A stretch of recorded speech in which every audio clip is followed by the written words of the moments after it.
Josué chapitre 7. Les enfants d'Israël commirent une infidélité au sujet des choses dévouées par interdit. Akan, fils de Carmi, fils de Zabdi, fils de Zérak, de la tribu de Juda, prit des choses dévouées. Et la colère de l'Éternel s'enflamma contre les enfants d'Israël. Josué envoya de Jéricho des hommes vers Haï, qui est près de Beth-Aven, à l'orient de Bethel. Il leur dit, « Montez et explorez le pays. » Et ces hommes montèrent et explorèrent Haï.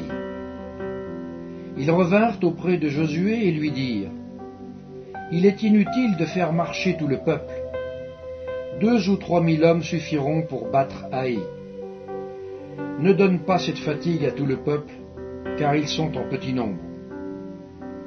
3 000 hommes environ se mirent en marche, mais ils prirent la fuite devant les gens d'Haï. Les gens d'Haï leur tuèrent environ 36 hommes.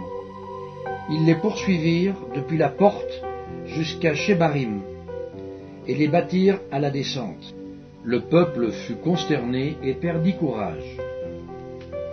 Josué déchira ses vêtements et se prosterna jusqu'au soir, le visage contre terre, devant l'arche de l'Éternel, lui et les anciens d'Israël, et ils se couvrirent la tête de poussière.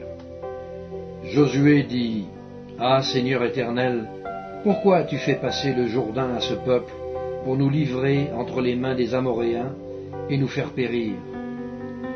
Oh, si nous eussions su rester de l'autre côté du Jourdain! De grâce, Seigneur, que dirais-je après qu'Israël a tourné le dos devant ses ennemis? Les Cananéens et tous les habitants du pays l'apprendront. Ils nous envelopperont et ils feront disparaître notre nom de la terre. Et que feras-tu pour ton grand nom? » L'Éternel dit à Josué, « Lève-toi. Pourquoi restes-tu ainsi couché sur ton visage? Israël a péché. Ils ont transgressé mon alliance que je leur ai prescrite. Ils ont pris des choses dévouées par interdit, ils les ont dérobées et ont dissimulé, et ils les ont cachées parmi leurs bagages. Aussi les enfants d'Israël ne peuvent-ils résister à leurs ennemis. Ils tourneront le dos devant leurs ennemis, car ils sont sous l'interdit. Je ne serai plus avec vous si vous ne détruisez pas l'interdit du milieu de vous. Lève-toi, sanctifie le peuple. Tu diras, sanctifiez-vous pour demain, car ainsi parle l'Éternel, le Dieu d'Israël. Il y a de l'interdit au milieu de toi, Israël. Tu ne pourras résister à tes ennemis jusqu'à ce que vous ayez ôté l'interdit du milieu de vous. Vous vous approcherez le matin selon vos tribus, et à la tribu que désignera l'Éternel s'approchera par famille, et la famille que désignera l'Éternel s'approchera par maison, et la maison que désignera l'Éternel s'approchera par homme. Celui qui sera désigné comme ayant pris de ce qui était dévoué par interdit sera brûlé au feu, lui et tout ce qui lui appartient, pour avoir transgressé l'alliance de l'Éternel et commis une infamie en Israël. Josué se leva de bon matin, et il fit approcher Israël selon ses tribus, et la tribu de Juda fut désignée. Il fit approcher les familles de Juda, et la famille de Zérak fut désignée. Il fit approcher la famille de Zérak par maison, et Zabdi fut désigné.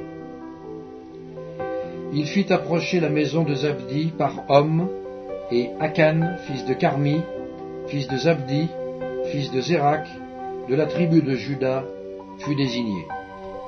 Josué dit à Akan, « Mon fils, donne gloire à l'Éternel, le Dieu d'Israël, et rends-lui hommage. Dis-moi donc ce que tu as fait, ne me le cache point. » Akan répondit à Josué et dit, « Il est vrai que j'ai péché contre l'Éternel, le Dieu d'Israël, et voici ce que j'ai fait. J'ai vu dans le butin un beau manteau de chinéar.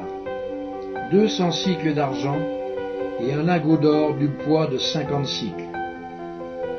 Je les ai convoités et je les ai pris. Ils sont cachés dans la terre au milieu de ma tente, et l'argent est dessous. Josué envoya des gens qui coururent à la tente. Et voici, les objets étaient cachés dans la tente d'Akan, et l'argent était dessous. Ils les prirent du milieu de la tente, les apportèrent à Josué et à tous les enfants d'Israël, et les déposèrent devant l'Éternel. Josué et tout Israël avec lui prirent Akan, fils de Zérak, l'argent, le manteau, le lingot d'or, les fils et les filles d'Akan, ses bœufs, ses ânes, ses brebis, sa tente et tout ce qui lui appartenait. Et ils les firent monter dans la vallée d'Achor. Josué dit, « Pourquoi nous as-tu troublés? L'Éternel te troublera aujourd'hui. » Et tout Israël le lapida. On les brûla au feu, on les lapida, et l'on éleva sur Akan un grand monceau de pierre qui subsiste encore aujourd'hui. Et l'Éternel revint de l'ardeur de sa colère. C'est à cause de cet événement qu'on a donné jusqu'à ce jour à ce lieu le nom de Vallée d'Achor.